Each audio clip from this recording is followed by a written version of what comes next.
জাতীয় নাগরিক কমিটিকে আপনারা এরকম বলতে পারেন যে তারা বৈষম্যবিরোধী ছাত্র আন্দোলনের থেকে একটা দায়িত্ব নিয়েছে যে আমাদের এই যে সিনিয়র সিটিজেন যারা আছে তাদেরকে একটা প্ল্যাটফর্মে নিয়ে আসার দায়িত্ব।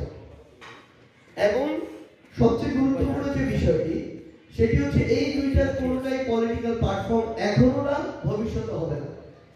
বৈষম্য বিরোধী ছাত্র আন্দোলন অ্যাজ অলওয়েজ ভবিষ্যতেও এটা একটা যেমন আমাদের ঐক্যের প্রতীক হিসেবে ছিল এই পুরো অভ্যুত্থানে, আগামীর বাংলাদেশেও সেভাবেই থাকবে।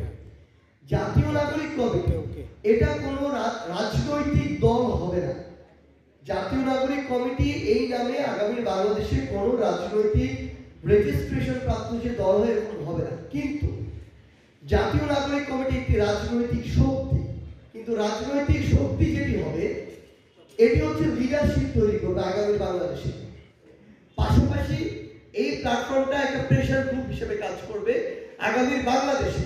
শেখ হাসিনা বিগত 16 বছরে বাংলাদেশের উন্নতি দেখিয়েছে কিছু অবকাঠামো নিয়ে, মেট্রোয়ে, পদ্মা সেতু, এক্সপ্রেসওয়ে, কর্ণফুলী টানেল, এগুলো দিয়ে।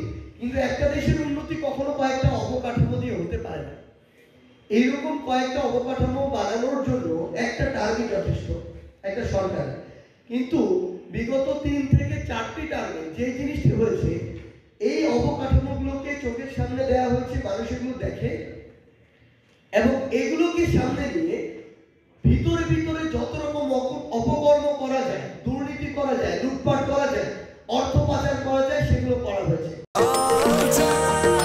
নিশ্চিন্তে খান স্বাস্থ্যকর অল টাইম পান, অল টাইম হেলদি লাইফ।